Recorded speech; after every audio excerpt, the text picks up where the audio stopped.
Hello everyone, আমরা তো বাড়ি এসেছি আর বাড়িতে আসার পর থেকে আমার আর রান্না বা খাবারের কোনো মেনু শেয়ার করা হয়নি। বাড়িতে আসার পরই তো বিয়ে বাড়ি নিয়ে মেতেছিলাম কদিন। এবারে তো এক এক করে বিয়ে বাড়ির সব ভিডিওগুলো তোমাদের সাথে শেয়ার করছি।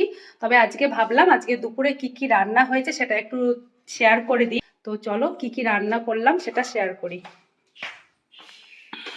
এখানে আছে গরম গরম ভাত, আর এখানে এই যে আছে ডাল।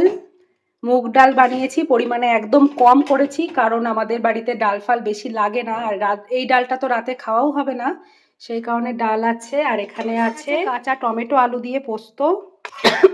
আমার গলাটা একদম বসে গেছে। আর এখানে বানিয়েছি চিকেন, এখানে আছে আলু দিয়ে চিকেনের কারি। একদমই কাঁচা লঙ্কার রান্না, তবে টমেটো দিয়েছি বলে কালারটা কিন্তু দারুণ এসছে। তারপর আছে আমের চাটনি, এটা তো বানানোই ছিল, এটা ফ্রিজ থেকে শুধু বার করলাম। বাড়িতে একটু হালকা হালকা রান্নাই হয় আমাদের। তো এগুলোই হচ্ছে আজকে দুপুরের মেনু।